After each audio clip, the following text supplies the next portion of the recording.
septembre 2018. Et cette thématique de l'auto-analyse que j'avais appelée auto-psychanalyse, ce qui démontre à quel point, et je l'avais appelé, ça, j'avais gardé pendant un moment sans me rendre compte que il y avait une petite erreur, que ce n'est pas nécessaire et que le terme d'usage, c'est celui de l'auto-analyse et non pas de l'auto-psychanalyse, comme quand on dit je suis en analyse et non pas en psy-analyse. Mais en tout cas, ça revient au même. C'est juste par rapport à la conformité avec l'usage. Il y a des choses comme ça auxquelles on ne fait pas attention, comme pour cette histoire que j'ai survolée comme ça à propos des faux souvenirs. Non pas les faux souvenirs que d'autres vont nous, j'allais dire, nous inoculer, mais les faux souvenirs qu'on se fait soi-même et qui ont l'air d'être des choses vécues et enracinées en nous. Et voilà, donc on peut peut-être fabriquer de faux souvenirs, en tout cas, peut-être je dis possible, dans le sens où j'imagine que tous les individus ne fabriquent pas de faux souvenirs. Ça me dérangerait, moi, personnellement, si ça avait été le cas. En tout cas, on transforme un souvenir. On comment dire, on le dégrade. Un souvenir ne reste pas de façon permanente. Comme on l'a vécu pour la première fois, il perd de la consistance, de la netteté, mais c'est un souvenir qui a une base réelle. Après, qu'on fabriquerait des souvenirs qui auraient l'aspect d'être basés sur du réel, sur du vécu, et qu'en fait, ils n'en auraient aucune, ça me paraît un peu fort, mais en tout cas, euh, les individus, de par leur variété, peuvent s'adonner à de sortes, j'allais appeler ça, des jeux mentaux. En tout cas, voilà. Juste donc pour souligner ça, après je peux me reposer la question de l'intérêt de l'auto-analyse, de l'intérêt, de la pertinence, de l'utilité, de ce que cela peut amener. Il y a là une question, mais après on peut, j'y avais pensé juste quelques minutes avant de commencer à parler de cette histoire. Pourquoi on est par exemple, moi, à l'âge que j'ai, pourquoi on est encore au stade de la question? Alors, on se dit pourquoi les choses sont ainsi? Qu'est-ce qu'il y a à l'origine de telle ou telle chose? Comment je peux faire pour me comprendre? Pourquoi j'ai agi de telle façon? Alors qu'on imagine que d'autres gens, au même âge, à un âge équivalent, sont beaucoup plus, moins dans la question que dans autre chose, mais ils ne sont plus au stade de se poser des questions sur la pertinence, sur la légitimité ou sur de ce qu'ils font, de ce qu'ils ne font pas. Ça paraît bizarre. Alors, ce qui, normalement, on ne peut pas commencer sa vie par la fin, c'est la fin, et donc l'utilité d'essayer de se reprendre paraît peu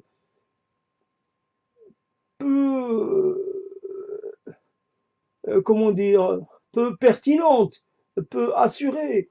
À quoi ça sert?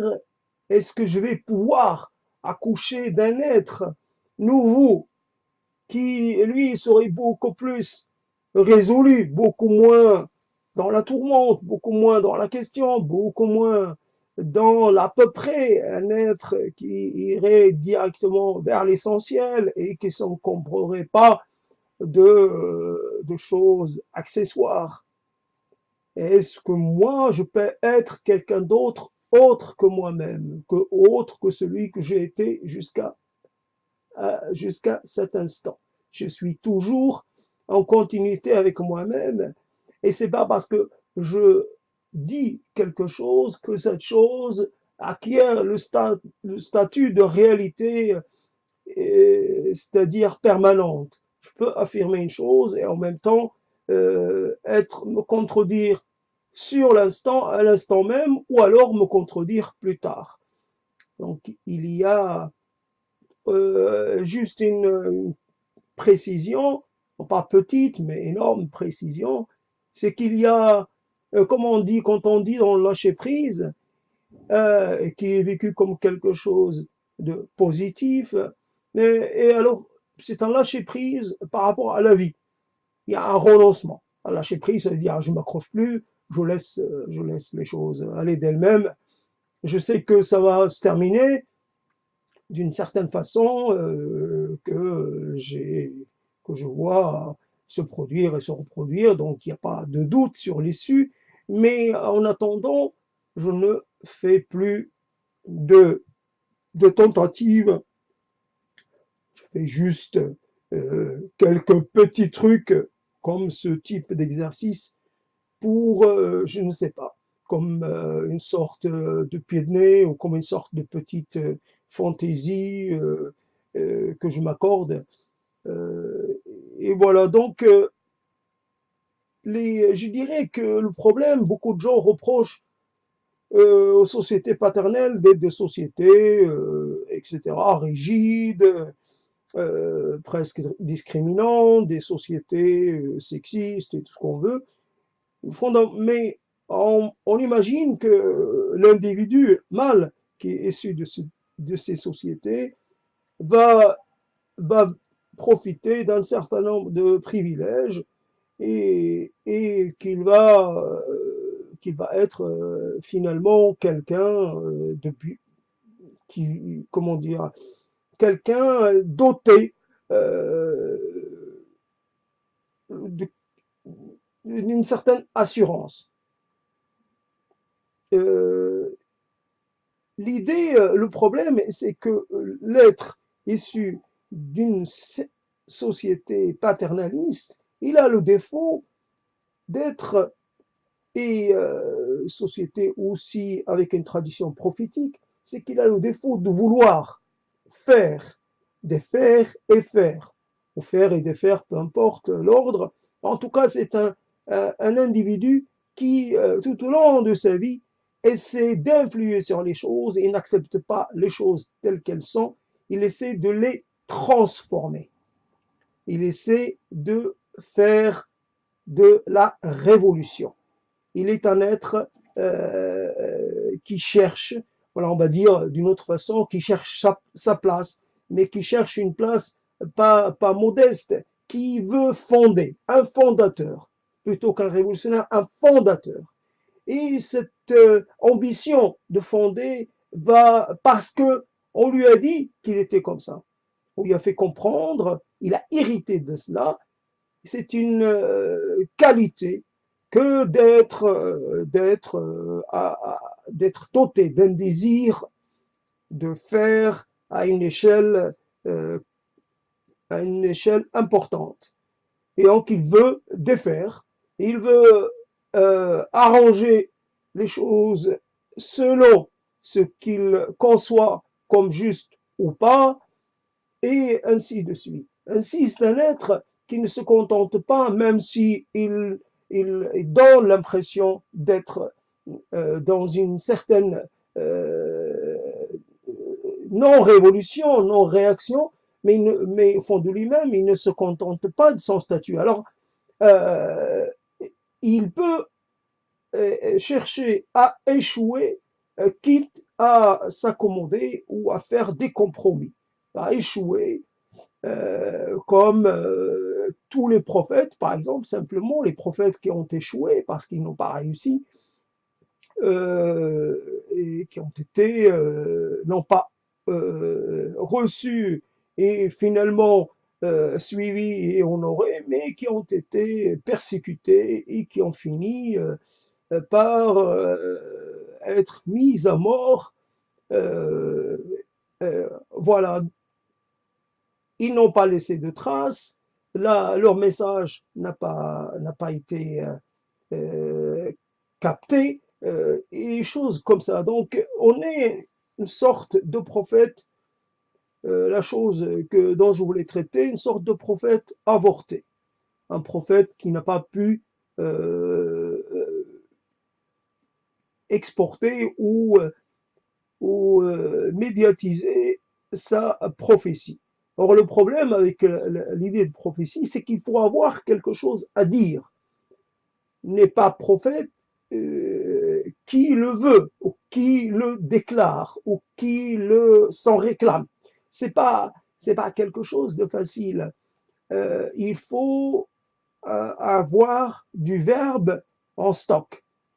Il faut avoir la capacité de s'adresser à l'autre de façon à retenir son attention. Il faut pouvoir dire les choses qui interpellent. Alors, peu importe le contenu, un contenu qui est un contenu offensant ou un contenu agressif ou un contenu autre, en tout cas un contenu qui ne se laisse pas ignorer. Sinon, il y a énormément de gens qui ont des messages, tout ce qu'il y a de plus attendu, tout ce qu'il y a de plus familier, et évidemment, euh, s'ils se mettent euh,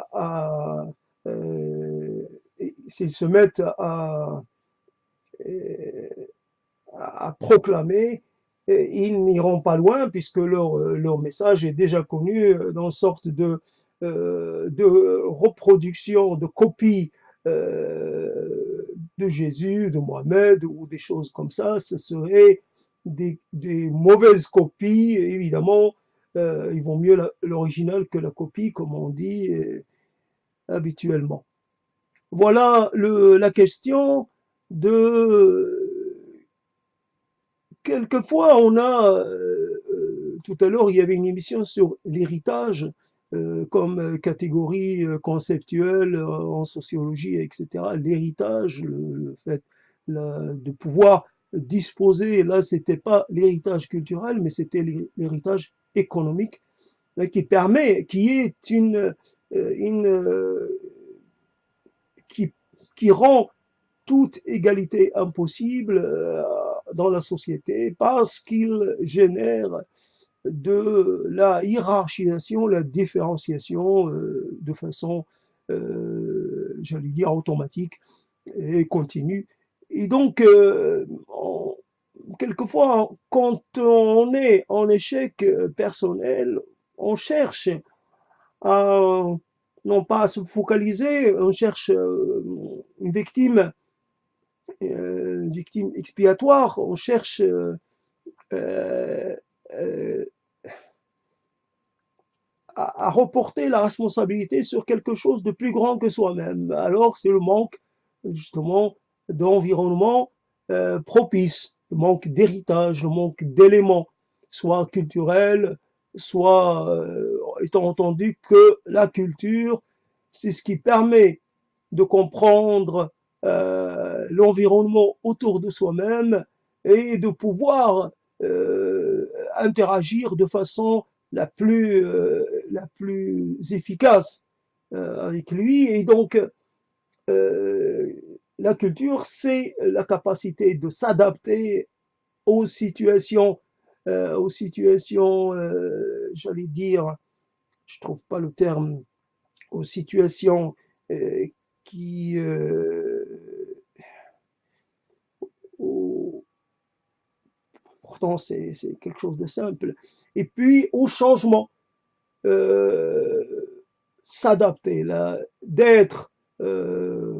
d'être du moment, et puis aussi des variations euh, plus ou moins plus ou moins rapides. C'est changement de conditions économiques, changement de conditions sociologiques. L'individu est capable de s'adapter et puis même quelquefois la possibilité d'anticiper. Et puis la personne qui est capable de faire appel, de construire ou de constituer autour de lui un réseau de relations et j'allais dire, de fidèles, mais plutôt d'alliés qui sont à même de pouvoir l'aider à protéger ses intérêts, à augmenter ses intérêts et, et à augmenter ses avantages. Euh, Et là, le problème, on n'a pas cette capacité-là. C'est pas une capacité que l'école va pouvoir nous transmettre. Ça s'apprend pas en classe. Et après, l'héritage économique, lui, il est très, très, très faible, ce qui fait que il n'est pas question d'y faire appel.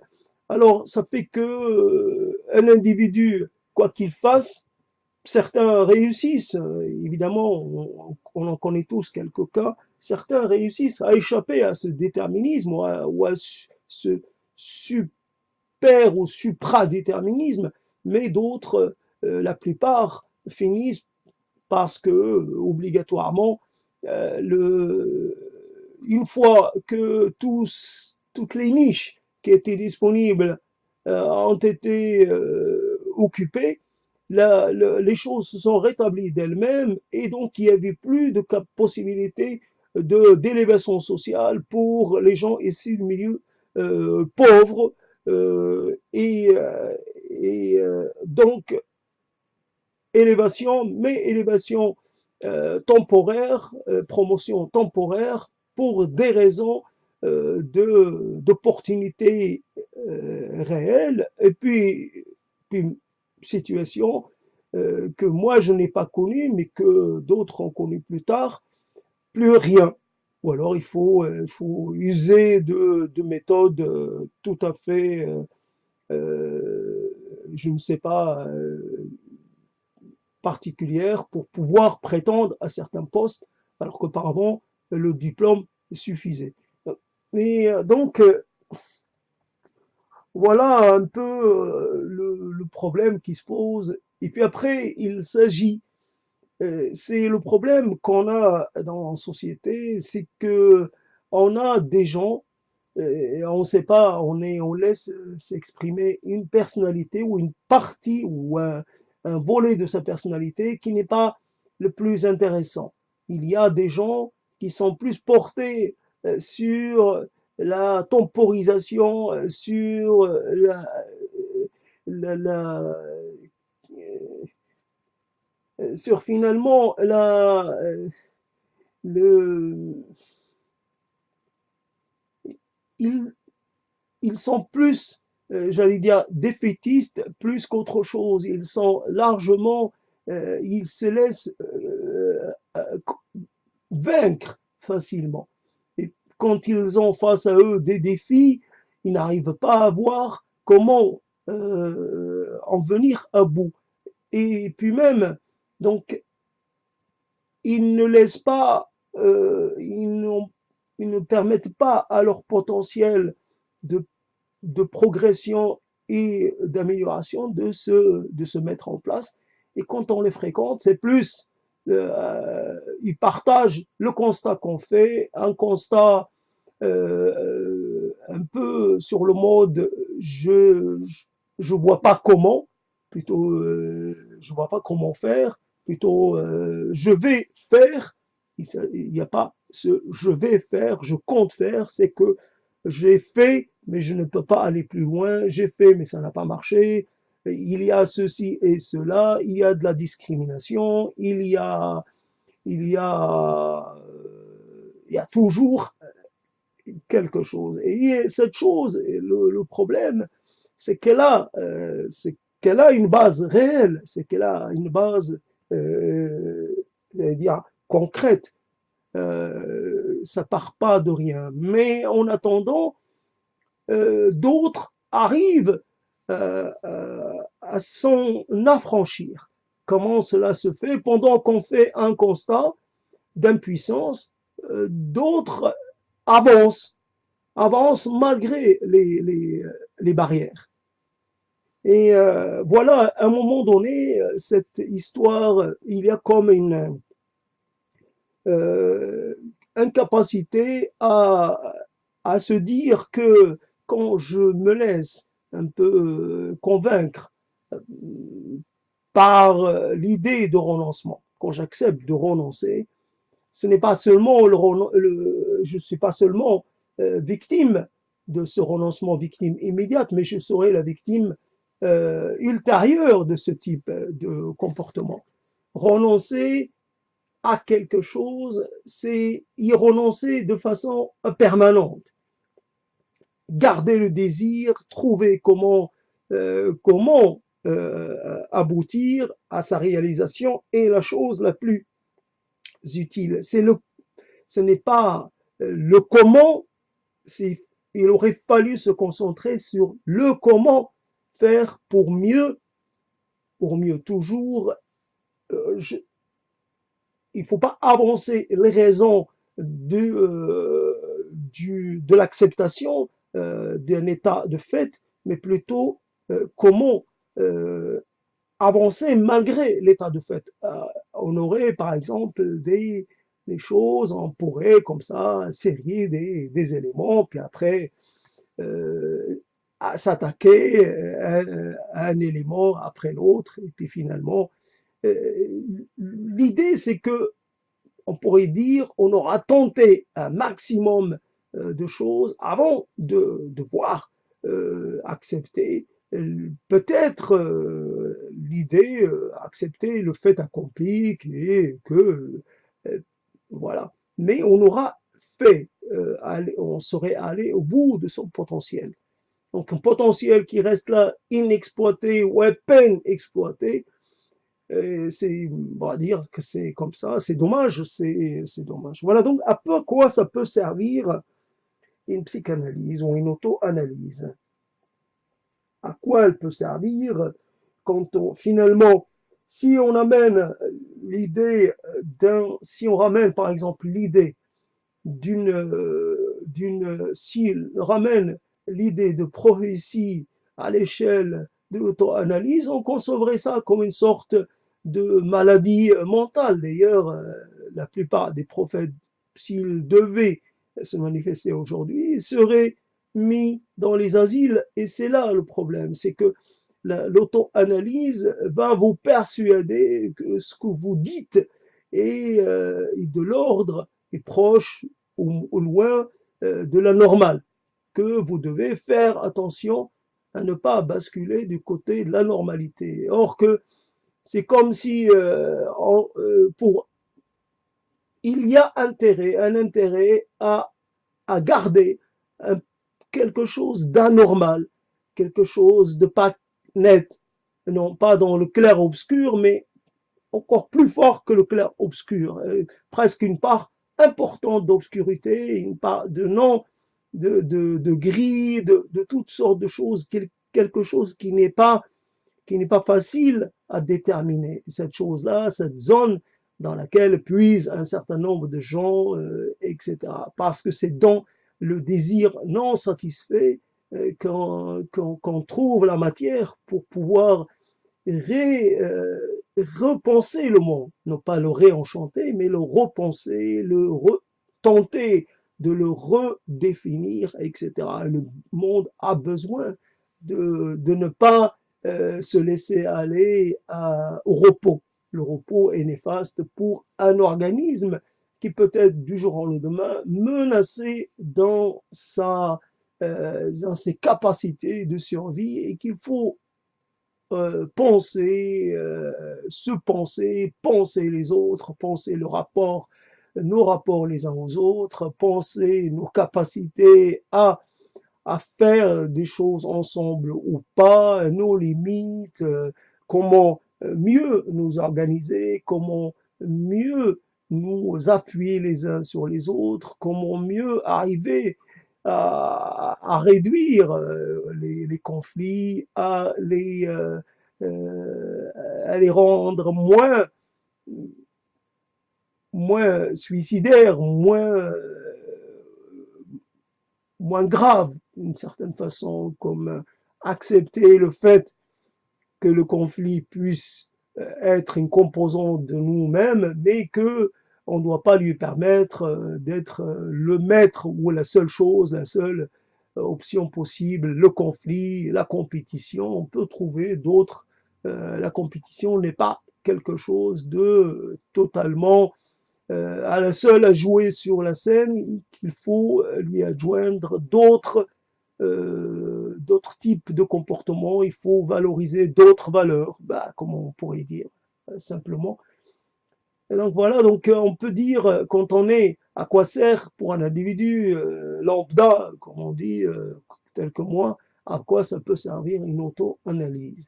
À quoi ça peut servir?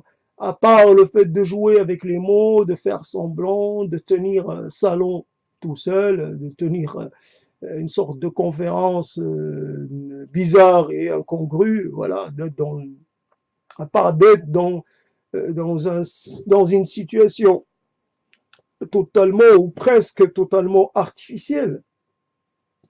Ouais, ça a l'air d'être artificiel. Voilà, donc en jouant avec tous ces mots, et à chaque fois, le mot, et même quand il veut dévoiler ce qui est caché, quand il veut dire quand il veut parler de la réalité sans la dissimuler, sans la nuancer, et même quand on veut parler, on est toujours dans un peu toujours dans la composition, dans la fabrication. On n'est pas dans le vrai. Il y a toujours un travail sur le vrai, comment on doit le présenter, comment on doit l'ordonner, comment on doit le disposer. Le vrai est aussi une sorte de mise en scène. Il y a toujours ce travail de mise en valeur, c'est-à-dire de soi, à travers les mots, et même quand on se déclare, c'est-à-dire sans intérêt pour les autres, sans aucune valeur, on essaie quand même de le dire de telle façon que les autres vont réagir et essayer de nous prouver le contraire. Non, c'est pas le cas. Tu vaux quelque chose. Tu vaux. Peut-être qu'on n'ira pas jusqu'à dire tu vaux beaucoup, mais tu vaux quelque chose. Sois persuadé. Tu as beaucoup de choses à dire. Voilà, on va essayer de faire dire ça aux autres. Et donc, c'est quoi cette histoire d'auto-analyse? C'est quoi cette chose, non pas diabolique, mais cette chose qui est apparue il n'y a pas si longtemps et qui semble être euh, quelquefois un moyen, le seul moyen. Et moi, j'ai grandi dans un univers où c'était, voilà, il fallait passer par là. Il fallait passer par là. Même des gens puissants sont passés par là. Qu'est-ce que ça leur a apporté d'avoir fait une analyse? À part d'avoir permis à un psychanalyste de pouvoir manger, de pouvoir bouffer, comme on dit vulgairement. Et oui, c'est une manière que d'autres ont trouvé pour pouvoir justement avoir une place dans la société, c'est de s'occuper des problèmes des autres et surtout de s'occuper de leur moi et sur moi et autres et d'essayer de les entendre à la place d'un prêtre, d'un confesseur. Et il y a eu le psychanalyste qui lui écoutait et d'une certaine façon permettait de se décharger du fardeau. À ce que l'auto-analyse permet de se décharger du fardeau, par exemple, de la culpabilité. Ce qui est toujours paradoxal, c'est qu'on arrive à vivre avec un sentiment de culpabilité par exemple, qui nous aurait totalement mis à terre il y a quelque temps. Le sentiment d'être pleinement coupable aurait été le prétexte ou le déclencheur d'une réaction psychique euh, hors, euh, comment dire, hors contrôle. Et là, c'est le cas, le sentiment de culpabilité est devenu, comment on peut dire, un air pollué. Vous avez à respirer, mais votre air est pollué. Est-ce que vous allez arrêter de respirer parce que air est pollué. Non, vous allez continuer de respirer parce que de toute façon, si vous ne respirez pas, vous mourrez presque dans l'instant. Mais si vous respirez un air pollué, vous pouvez quand même vivre un certain temps. Voilà un peu euh, ma constitution, ma chair est culpabilité. Et je respire la culpabilité, j'exhale de la culpabilité, je suis je suis comme euh, d'une certaine façon, on pouvait déterminer aussi le travail de tel ou tel homme, ou aux femmes, peu importe, à partir de ses mains, ou peut-être son corps, mais en tout cas, ses mains, on peut dire, celui-là, il fait un travail manuel. Le, le, le, le truc, c'est que, par exemple, là, mon état de culpabilité est tel que j'ai été transformé par cette culpabilité. Elle est moi, sans elle, je ne peux pas dire que qui je suis actuellement. Je suis culpabilité et rien d'autre. Mais la chose que j'ai introduite, c'est que je me suis dit, idiot, puisque finalement, il y a là de la culpabilité gratuite. C'est inutile. On peut se sentir coupable, imaginons qu'on ait, par exemple, été à l'origine d'une catastrophe. À ce moment-là, on peut se sentir coupable, presque pour des raisons objectives, mais, euh, mais là, il y a quelque chose contre laquelle on n'avait pas trop euh, le, les moyens de se défendre. Imagine qu'on ait été à l'origine de la mort de sa mère, en couche à la naissance, ou qu'on est, je sais pas, je prends l'exemple, qu'on est mis, voilà, qu'on est, donc c'est le seul exemple que j'ai trouvé, donc on pourrait dire, voilà, donc là, mais là, c'est une culpabilité qui était largement évitable. Il fallait juste faire. Alors, je m'adresse à moi-même, je m'adresse à moi-même dans ce, dans cette histoire d'auto-analyse. C'est incompréhensible, c'est n'est pas croyable. Évidemment, ce n'est pas acceptable non plus. Et c'est dommage dans le sens où, euh, à un moment donné, on disait, oui, un simple battement d'aile d'un papillon, on n'a pas trouvé plus léger, peut produire un cyclone quelque part. Pour l'individu, quelquefois, une simple remarque d'une personne, simple, comme ça, passagère, comme ça, ou un simple petit événement, va produire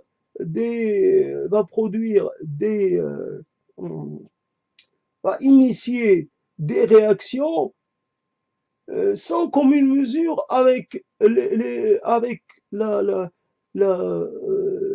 comment dire, avec la dimension de l'événement.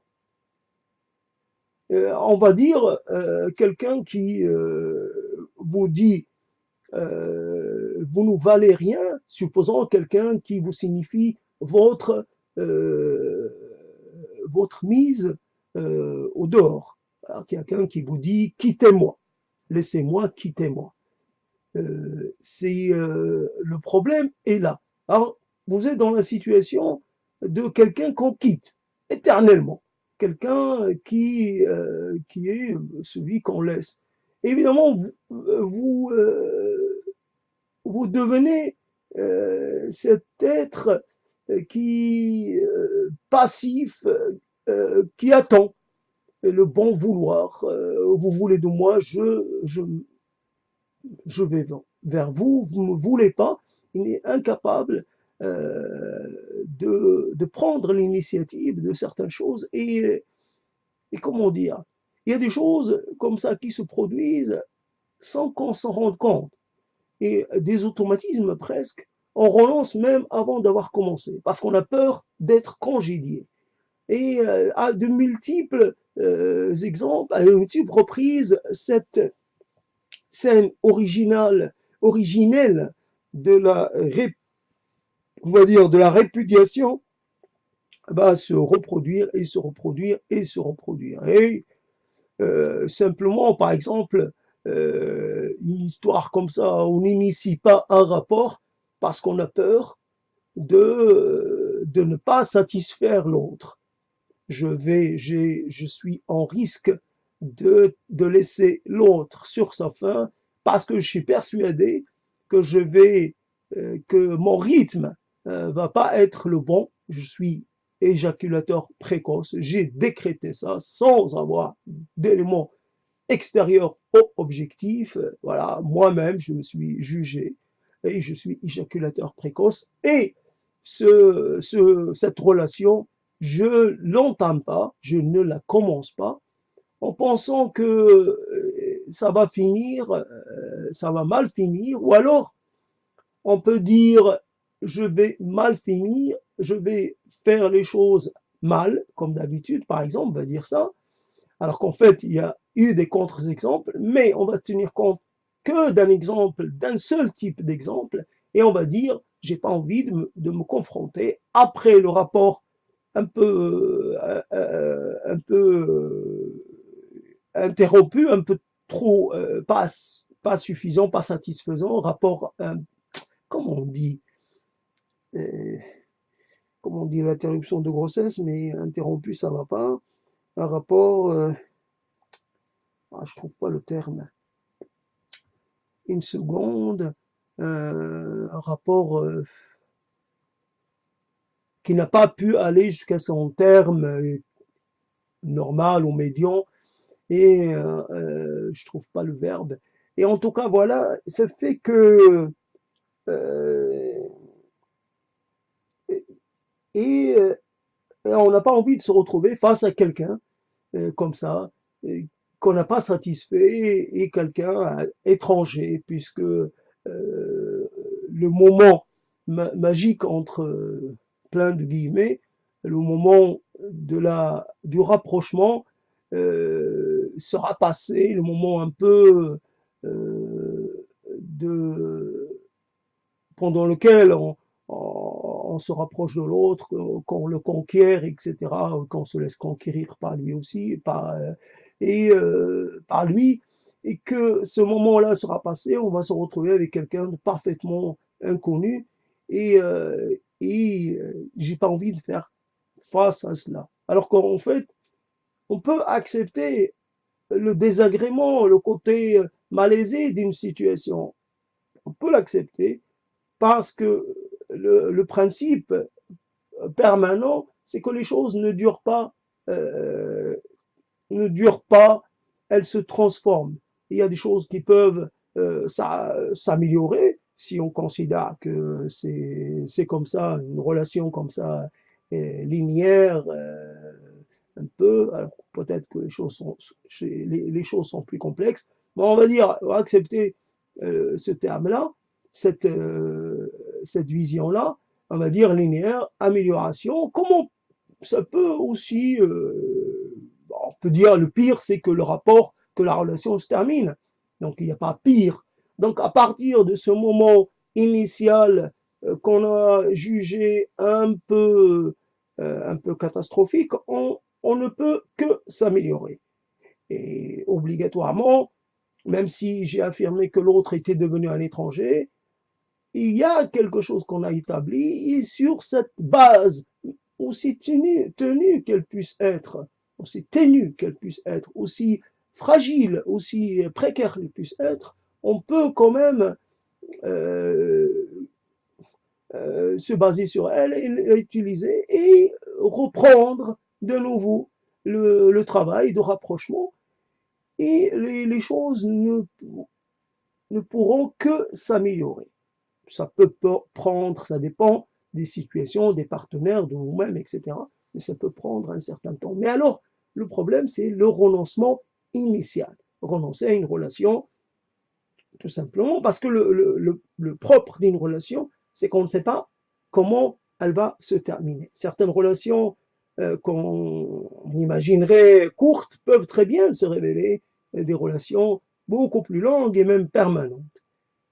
Donc, voilà des choses comme ça, comme quelqu'un qui aurait envie d'aller vivre dans un pays, mais qui dirait, parce qu'on lui a raconté une histoire, il a entendu parler de quelqu'un qui a fait ce type de voyage et qui a rencontré des difficultés. On n'entend jamais parler des réussites, mais souvent des ratés.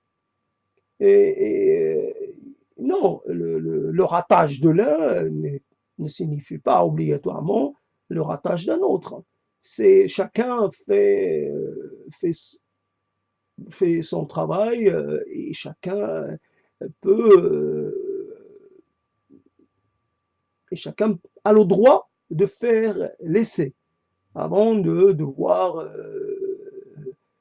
avant de devoir se retirer. Il faut faire l'essai par soi-même. Il faut aller voir les choses, les expérimenter, les connaître de près avant de dire une fois pour toutes, cette chose-là, je ne la fais pas. Je ne la fais pas. Pas parce qu'on m'en a dissuadé, pas parce que j'en ai entendu parler en mal, mais parce que moi, je l'ai approché et j'y ai pas trouvé mon compte. Et donc, je ne la fais pas. Donc, voilà un peu cette auto-analyse, en quoi elle peut être spécifique, et quand elle commence à s'attacher à des éléments personnels. Il faut personnaliser le propos. Il ne faut pas rester dans les considérations un peu trop intellectuelles. Est-ce que l'auto-analyse n'est pas une opération à proprement parler intellectuelle? Voilà, totalement hors, comment on dit, je me rends compte que je n'ai pas les choses comme je veux, certaines images, certaines expressions, mais qu'au moins je me rends compte que je ne les ai pas. Donc au moment où j'en ai besoin, je ne les ai pas. Donc ça me force peut-être que certaines expressions, certains mots, je les retrouve, peut-être que d'autres, je ne les retrouverai plus. En tout cas, au moins j'ai conscience de ce que j'ai perdu comme mot. C'est peut-être une étape, comme on dit, voilà, un peu la psychanalyse, cette histoire de l'aveu, de la conscience des choses. Donc ça, c'est là le lien avec le catholicisme, dans le sens où on vient raconter ses fautes, vraies ou juste imaginées, juste imaginaire dans le sens par rapport aux intentions. Voilà le côté imaginaire, du fantasme. Et après, quand on a avoué, c'est l'aveu, quand on a fait, qu'on a fait étalage des choses, à ce moment-là, on mérite le pardon. On mérite une sorte d'amnésie, une sorte de déculpabilisation, une sorte de décharge. On est déchargé de ses fautes. Donc l'aveu, voilà, l'aveu d'une faiblesse et ce que la psychanalyse peut apporter, c'est prendre conscience, parce que c'est la première étape pour pour une guérison. Voilà le terme que je. Est-ce qu'on guérit au bout d'une auto-analyse? Est-ce qu'il y a est-ce que c'est thérapeutique? Est-ce que ça peut guérir quelqu'un? Est-ce que ça peut me guérir? Voilà cette chose dont j'ai parlé la dernière fois que j'ai appris de quelqu'un, et c'était de ne,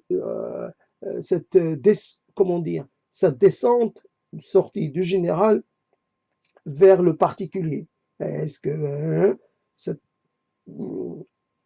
cet enchaînement, et donc parce que souvent il y a non pas une peur, mais on évite de parler de soi, un moi, à un moment donné, ce moi qu'on a essayé un peu de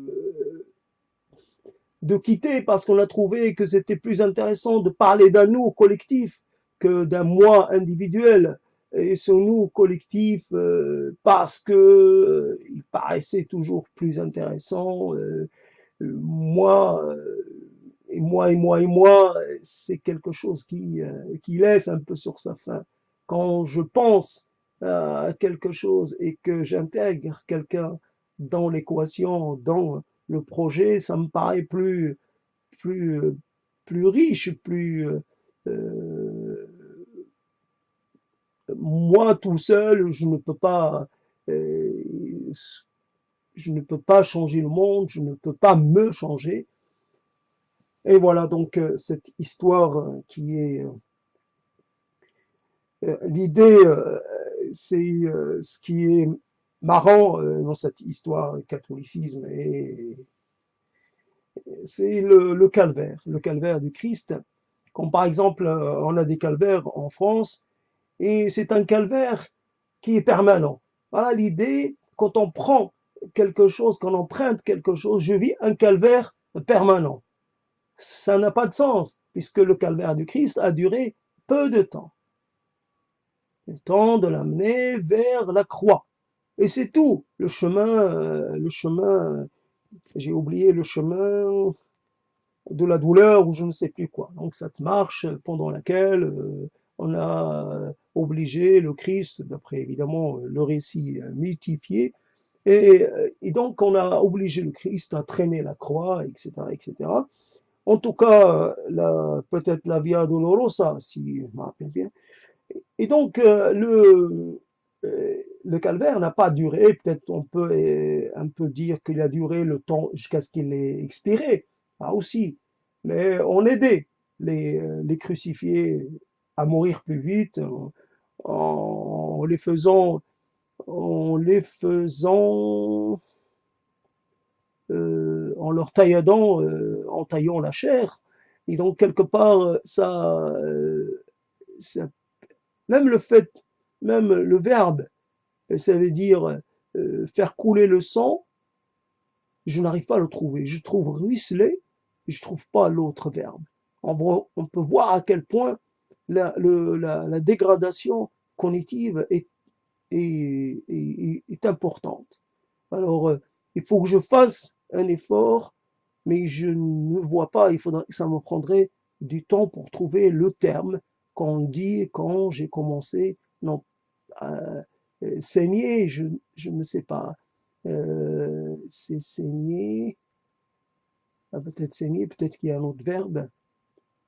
Euh, et donc, il y a un autre verbe qui montre un saignement plus fort. Euh, voilà, je trouvais le terme saigner, mais après, j'ai l'impression qu'il me manque un autre verbe.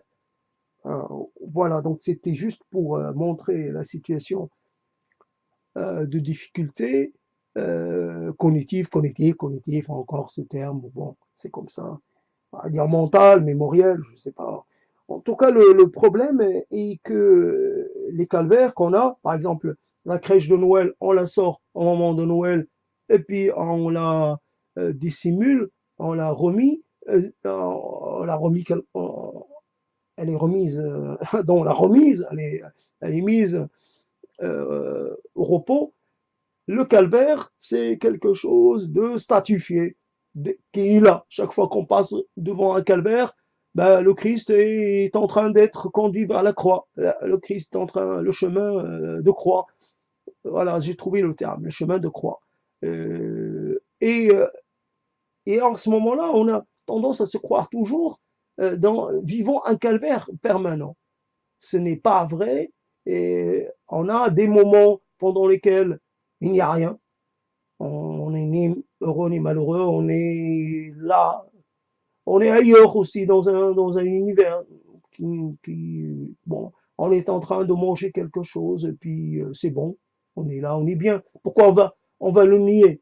Quand quelque chose nous plaît à nos papilles gustatives, ou que dans le sens où quelque chose, nous la considérons comme bien faite. Si je fais un bon café tel que moi, je le conçois, tel que mes papilles le conçoivent, qui n'est ni trop léger, qui n'est pas de goût à eau, ni trop amer. Un café fruité, un café juste comme il faut. Souvent, pour les mêmes doses, les mêmes dosages, la même marque de café, ça change. Aujourd'hui, il était amer. Je ne sais pas pourquoi, alors que le dosage, et hier, non. Et c'est comme ça change. Et donc, on est, on est dans une sorte, on est non pas apaisé, mais on est sans conflit, hors conflit. Et on est ni dans la forte appréciation, dans, euh, il n'y a pas de terme, il y a la dépréciation, et son contraire, c'est l'appréciation. On n'est pas dans une appréciation énorme, ni dans le contraire. On est là, on boit son café, on sait que de toute façon le café amer ou pas amer, bien fait ou mal fait, raté ou pas raté, il procure toujours une certaine, il, il fait de l'effet. Après, le fait qu'il ait été comme on l'aime, ça procure une sorte de satisfaction. Après, donc, une fois que le ventre est plein, et si ce qu'on a mangé ne produit pas d'effet, euh, passe bien, c'est quoi? On ne peut pas se résumer résumer sa vie, ses journées à des moments difficiles sans fin. On ne peut pas dire sans fin je suis malheureux, sans fin je vis un calvaire. Non, il y a des moments pendant lesquels, et là aussi ça dépend des journées, si une journée, le ciel, la lumière est là, cette journée, comme aujourd'hui, j'ai vu la lumière la lumière du soleil atteindre une partie, elle porte que normalement on n'est jamais touché. Là, on est interpellé par cette chose-là. On va dire, je dis, oui, regarde, ça tourne et voilà. Donc, on remarque un élément, on s'intéresse à cette nouveauté-là. On est encore dans une sorte de rapport immédiat, de rapport, c'est-à-dire chronologiquement parlant, un rapport avec la réalité. On est encore dans la réalité. On constate les éléments nouveaux, les nouveautés, la différenciation des choses. On est encore en rapport avec, avec le temps qui passe. Et avec le temps qui passe, qui change, qui se promène. Oui, le soleil se promène dans l'appartement. À un moment donné, il est, selon l'année, selon la saison, il peut être dans la cuisine, à un autre moment, il est ailleurs. Et cela, c'est pas le soleil, ce sont juste, c'est pas le soleil d'été, mais à un certain moment de l'année, il, il vient faire irruption dans l'appartement et on en prend conscience. Et on sait que ce jour-là ne ressemble pas à un autre, etc., etc. On est encore plein, on est encore conscient. Et donc cette histoire, donc euh, en quoi une auto-analyse, elle peut non pas déraper, mais elle peut partir un peu dans tous les sens. On est Quand on affirme partir dans tous les sens, on le dit parce que c'est une phrase toute prête, mais du prêt à dire. Voilà, il y a le prêt à dire, et comme il y a le prêt à penser, comme il y a le prêt à porter, il y a le prêt à dire. Et ce qui fait que là, je trouve que c'est intéressant, ce prêt à dire, euh, et, mais ça ne correspond pas. Ça ne correspond pas. Quelquefois, quand il s'agit de choses même qui ne sont pas du prêt-à-porter, mais qui sont j'allais dire, plus sélectes, on est obligé d'apporter des corrections. Tous les corps ne se ressemblent pas. Alors quand on emprunte quelque chose, on utilise quelque chose comme ça, on n'est pas tout à fait persuadé. Non, je dis, ça part dans tous les sens, je ne le pense pas. Pourquoi dire les choses qu'on ne pense pas? On sait, peut-être c'est une erreur, on dit que la psyché, quoi qu'elle puisse dire, quoi qu'elle, comment, peu importe l'ordre dans lequel elle dit les choses, comment elle place les choses, dans ce qu'elle dit ou ne dit pas, dans ce qu'elle donne l'impression ou cherche à dire ou à cacher, mais cherche à respecter ou à dérespecter, quand on cherche à transgresser, dans l'impression de transgresser ou de s'approcher de lieux interdits ou de, c'est la psyché et elle a toute la légitimité et il n'y a pas à lui dire il faut te conformer à un schéma, il te faut être clair, même ta non-clarté, même ta, j'allais dire, ton côté un peu désordonné est, est une est un indicateur pertinent et quelque chose qu'il faut encourager. Il faut encourager le foisonnement incontrôlé. Quelque chose, je sais pas, en ordre, voilà, un peu les expériences qu'on fait et quelque chose qui vous échappe et ça peut devenir, puis je sais pas, un élément un peu fongique, une sorte de, de champignons qui enfleuraient jusqu'à couvrir des espaces immenses. Et à partir, voilà, la psyché peut enfler. Et c'est parce que c'est la psyché. Elle n'a pas de limite. Or, elle n'a pas de limite comme ça. Elle ne doit pas s'auto-limiter. Ou s'auto, elle le fait, s'auto-censurer, elle le fait. Faut pas croire. Elle fait de l'autocensure. Mais, euh, mais si on doit lui dire il te faut rester sur un sujet parce que ce sujet-là, paraît plus, il faut être systématique, euh, il faut aller au-delà d'un sujet, il faut d'abord en finir avec un sujet avant de s'attaquer à un autre. Là, la psyché, elle dit non. Mais pour ce qui est de l'autocensure, elle censure, et il n'y a pas de problème. Elle s'accorde pas une liberté absolue, loin de là. Elle est dans la rétention. Et comme j'avais commencé à le dire dans les propositions intimes et extimes, il y a des choses parce qu'on ne le considère pas comme pertinentes dans le rapport qu'on essaie d'instaurer avec l'autre, et qu'on ne le considère pas comme important.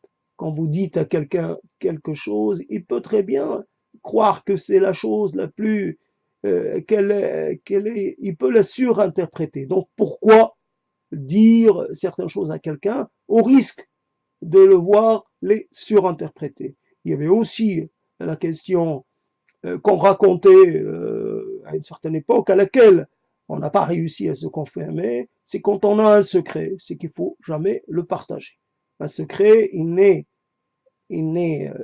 reste secret qu'à partir du moment où il reste, j'allais dire, prisonnier de soi.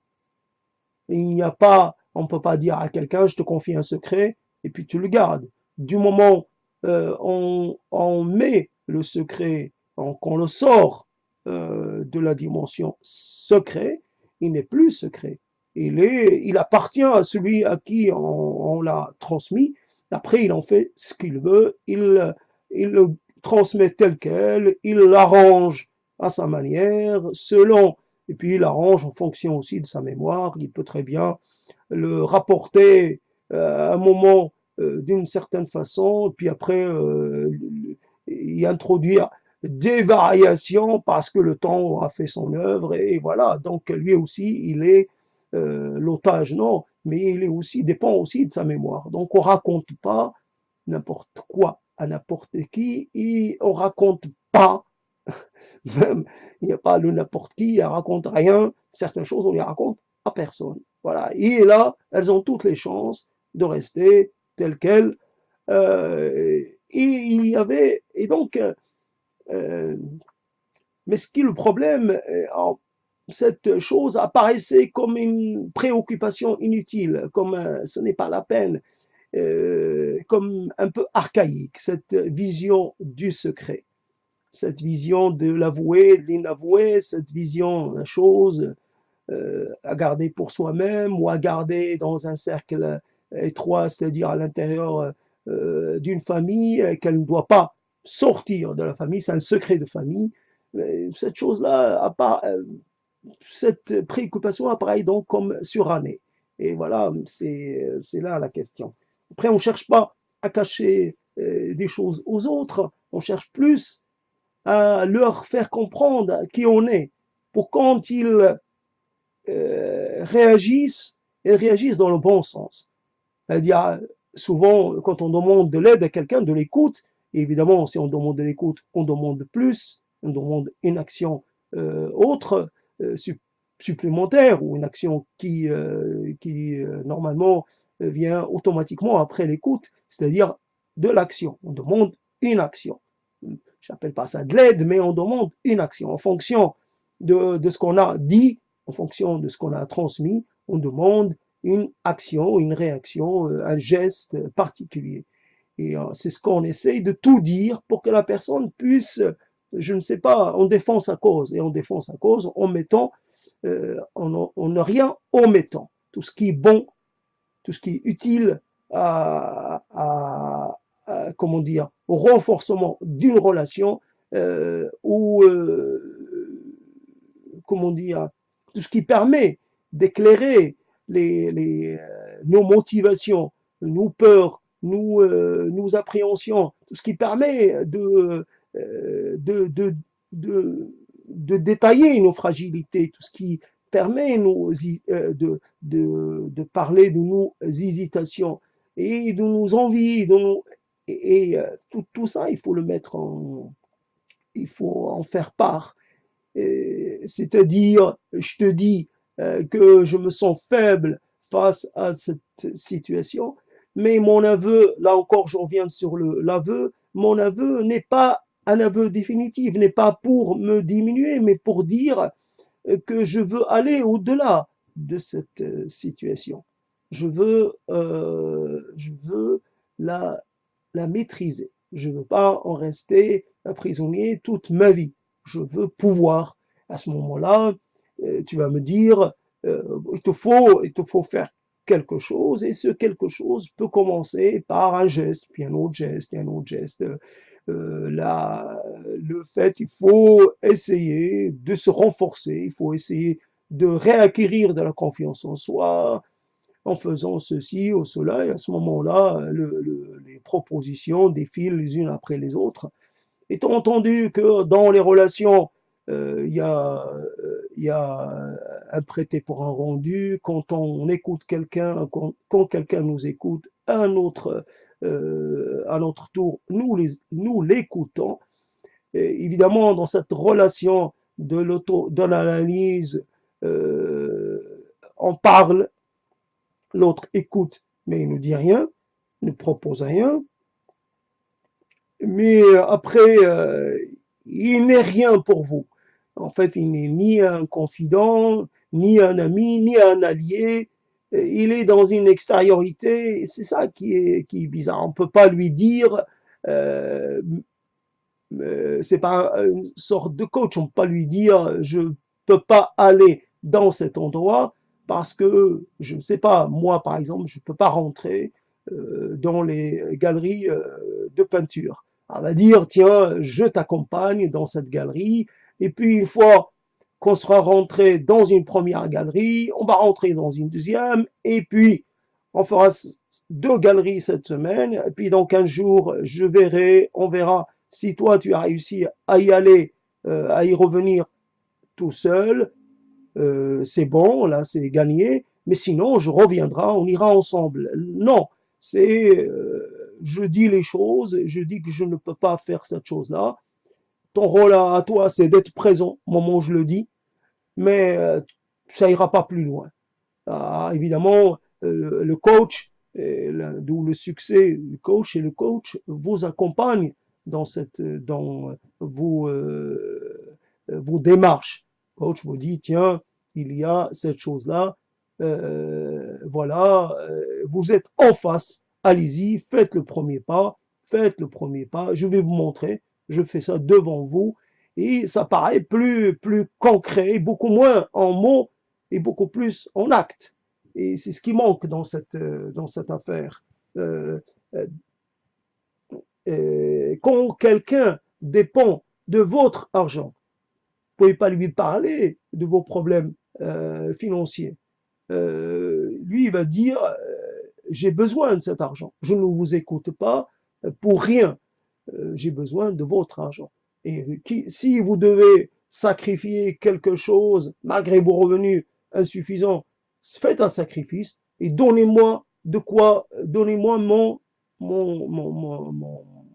donnez-moi ma part, donnez-moi mon dû. Et voilà, donc c'est une relation, voilà le côté bizarre. Évidemment, quand je fais de l'auto-analyse, j'ai rien à donner à personne, j'ai juste à faire ça. Et ce matin, je me suis rappelé de ces cahiers que j'avais trouvés dans la rue, des cahiers dans lesquels une fille, puisque je ne veux pas changer son genre, j'aurais pu dire un garçon, pas pourquoi on reste fidèle comme ça. En tout cas, elle parlait de son père, ses mémoires est bonne, ça c'était dans les années 80. Je me rappelle que j'ai lu ça un petit peu et qu'il y avait plusieurs cahiers, deux, trois cahiers, plein, ou je sais plus. En tout cas, il y avait l'écriture qui n'était pas très facile à déchiffrer.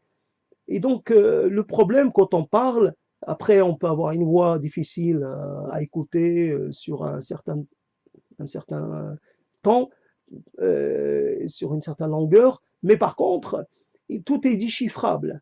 Il n'y a pas de. Et puis maintenant, vous avez Google, YouTube qui transcrit vos paroles en mots et c'est déchiffrable. Ça paraît plus simple.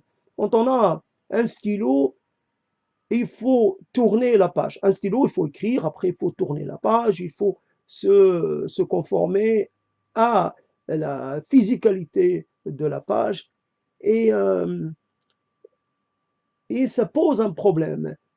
Vous écrivez une page, vous êtes presque satisfait, vous dites ah, est-ce que je vais être capable de créer une deuxième? Vous en faites une deuxième et au bout de la troisième, vous êtes déjà à l'arrêt parce que vous avez épuisé, parce que votre main, je ne sais pas, la main, peut-être à un moment donné, la main se fatigue avant que l'esprit ne se fatigue. Mais même le fait de devoir traduire vos pensées en mots avec tout ce qu'il y a à contrôler, il faut s'intéresser, il faut rester vigilant par rapport à l'orthographe, il faut rester vigilant par rapport à votre graphisme lui-même. Et alors quand on parle, il n'y a pas à se préoccuper de cela. On se préoccupe même pas du temps que ça peut prendre. Ça peut constituer l'équivalent de 10 pages, comme de 20, comme de moins, mais peu importe, le temps, il est là. Prendre le temps, on sait qu'on ne va pas être arrêté par certaines considérations inhérentes à l'écriture. Euh, et donc, euh, on revient vers le discours, je reviens vers le discours, vers la parole. En fait, l'écriture n'est pas nécessaire. Voilà, dans cette affaire, je suis arrivé à cette conviction que l'écriture n'est pas nécessaire à la transmission, n'est pas nécessaire à la mémoire. L'écriture est peut-être quelque chose qui vient euh, faire elle est anormale. L'écriture est une invention anormale. Et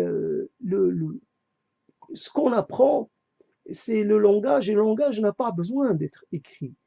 Et, euh, et dans cette situation d'auto-analyse, on revient au langage simple, au langage sans la pesanteur, sans le, le côté, j'allais dire, superficiel ou, je ne sais pas, inutile de l'écriture. Euh, je ne sais pas, j'y avais pensé ce matin, je ne sais pas comment je l'avais bidouillé. Ah, là, je ne le retrouve pas. En tout cas, le, le, le, le langage, évidemment, il obéit à un certain nombre d'automatismes, à certaines images mentales, etc., à des routines, à des tas de choses. Le, comment dire, on peut transmettre énormément de choses à travers le langage, on peut transmettre des choses à travers le langage du corps, mais aussi à travers les inflexions de la voix. Comment on dit la chose, c'est pas possible de le faire par écrit, mais par contre, au niveau de la voix, les inflexions, on transmet aussi notre âge, notre état émotionnel, notre état physique. La voix fatiguée, elle s'entend fatiguée. La voix vieille ou en cours de vieillissement, elle s'entend aussi.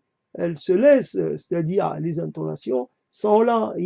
On sait faire la différence entre la voix dans ces divers stades d'évolution, ou je ne sais pas comment on dit, ou de voyage vers la mort. L'évolution, ça veut dire quoi? Évoluer. À un moment, ce concept d'évolution, il est inopérant. On évolue vers quoi? Pour aller vers... On n'évolue pas vers mieux, on évolue vers une désorganisation, on évolue vers la mort. Est-ce qu'on peut appeler ça une évolution? Concept particulier qui considère que les choses vont toujours vers le mieux, vers le plus efficace, vers le plus voilà le plus adapté. C'est une drôle d'affaire. Là, on ne sort pas de la personne qui pense, qui veut dire euh, le fait de vouloir prouver qu'on a une spécificité, qu'on a des idées, qu'on a son mot à dire, et d'une certaine façon, c'est la malédiction du mal, c'est sa malédiction, parce qu'il veut toujours prouver. Et il ne suffit pas d'une vie pour tout prouver. Il faut vraiment... euh, on est toujours un peu dans cet effort-là, dans cette idée-là, de prouver et de prouver aux autres qu'on est aussi bien qu'eux. Et la compétition est permanente, même quand elle ne se devine pas du premier coup, elle est là, la compétition. Alors, je prouve parce que je prouve à l'autre, d'une façon ou d'une autre, que je suis comme lui, que j'ai autant de capacités que lui, même si, etc. Même si je donne, même si a priori je ne suis pas spécialement en réussite, mais j'avais un potentiel, et etc., etc. Et ce n'est pas moi qui est vraiment échoué, c'est le destin. Voilà, un peu pour... à un moment donné, voilà le problème, c'est que on a à disposition un certain type de mots, comme le destin, et, si on choisit, quand on pense pas le monde en termes de destin, et alors le fait de recourir à ce terme, ça signifie quoi? Ça signifie que on se ment à soi-même, ou ça signifie qu'on n'a pas autre chose à la place? Que c'est un terme qui reste pertinent, même quand on refuse de lui accorder une quelconque validité. Alors pourquoi l'utiliser? Le destin, c'est quoi le destin? Et voilà, donc je suis suffisamment fatigué pour, pouvoir m'arrêter, pour envisager de m'arrêter de parler. Évidemment, on va dire, on va espérer que chaque séance ne ressemble pas à la précédente, qu'il y a évidemment une unité, mais qu'il y a de la variation, mais que ce n'est pas trop désagréable à écouter. Mais le problème est que il y a, avec l'état de fatigue un peu, on est, on est, on est, et même sans cela, il y a, quand on parle, et surtout quand il n'y a pas l'autre, quand on parle, on est dans une sorte, quelque chose de, c'est comme si on réfléchissait pas. On réfléchit sans réfléchir. On n'a pas on se, comment on dit, visualise pas les mots. Il vient d'eux-mêmes sans être pensé auparavant.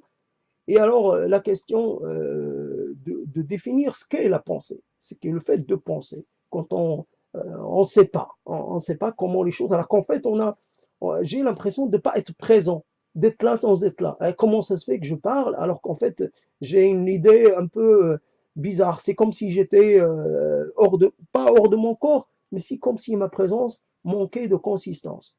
Je me suis un peu détaché de ce que détaché, je me sens détaché. Pourtant, je continue de dire, et c'est qui parle? C'est quel moi qui parle là? Voilà, et là, je rajoute l'idée que quand je parle, évidemment, je ne sais pas si j'ai une conversation avec quelqu'un en particulier. Quelquefois, des fois, moi, j'ai pas l'impression qu'il y a quelqu'un à qui je pense en particulier. Je pense à personne. Je pense à personne. C'est l'auto-analyse.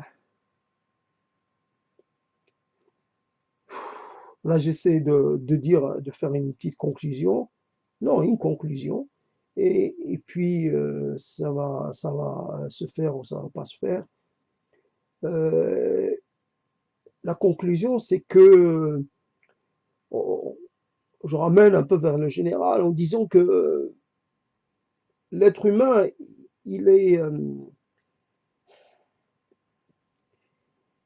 je sais pas, il est un peu, non pas contradictoire, mais il est difficile à lire, il est difficile à déchiffrer.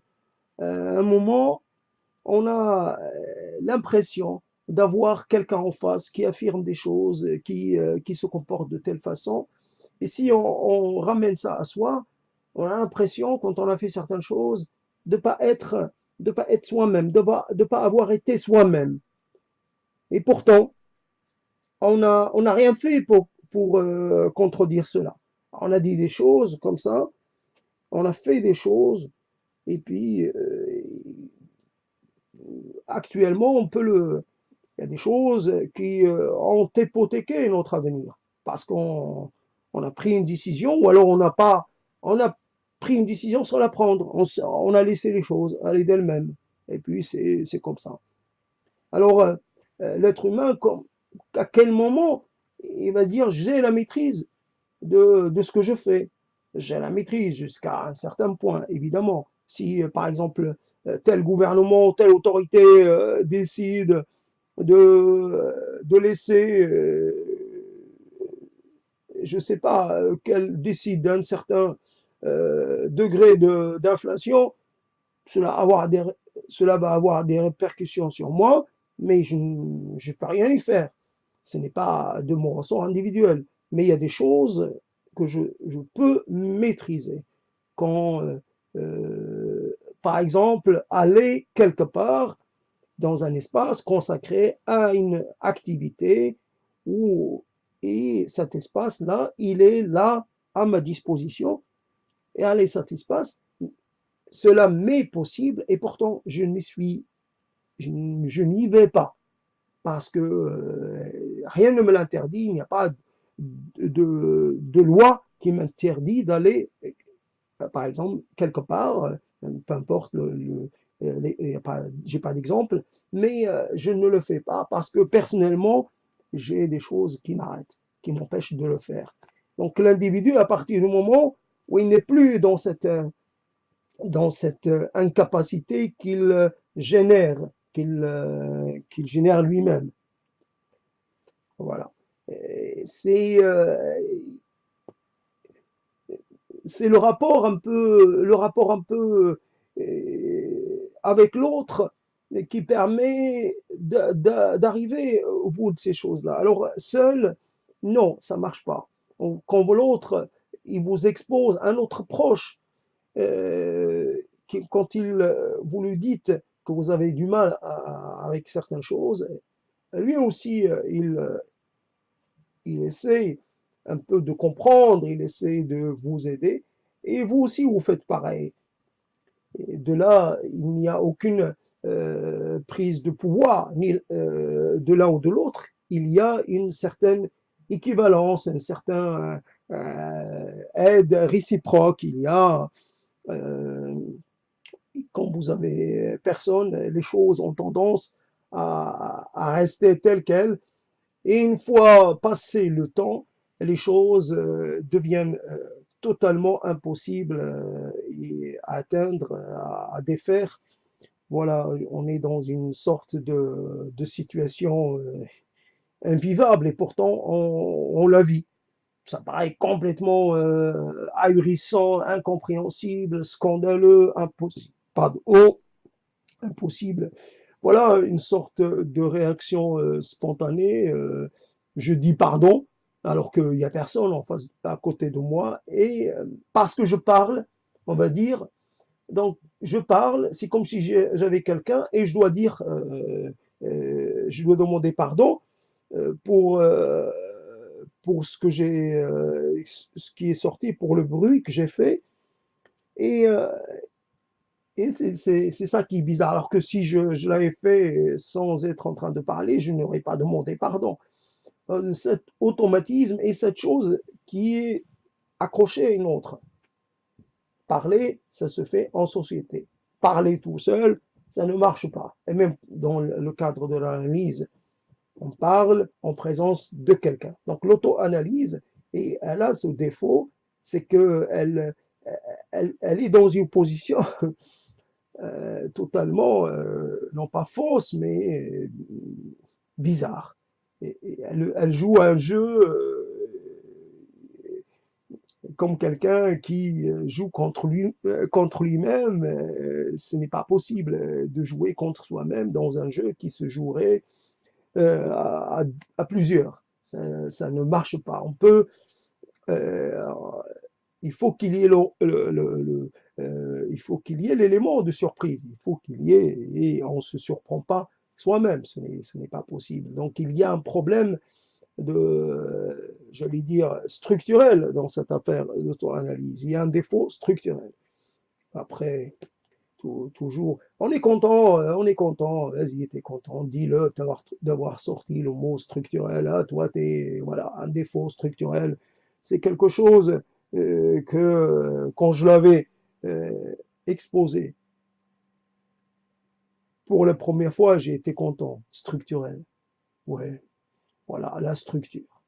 Et après, qu'est-ce que j'en ai fait? Est-ce que j'ai avancé parce que j'ai dit j'ai un défaut structurel au niveau personnel et au niveau social ou je sais pas quoi, au niveau métaphysique ou au niveau... non, j'ai pas avancé. C'est resté là.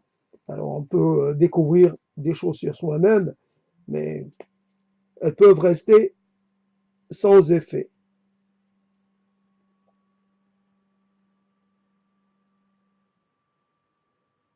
Voilà. C'est c'est cela. On peut conclure par, je sais pas, il y a toujours tas de façons de conclure, de vraiment conclure. Et cette, cette chose de dire qu'après tout, après tout,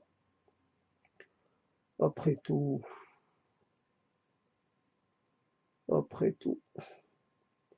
Il y avait chez des gens qui écrivaient dans un contexte culturel particulier, ils disaient à la fin, quand ils écrivaient, ils terminaient par Dieu seul sait. Dieu sait. Dieu sait. Quelque part, on a envie de finir par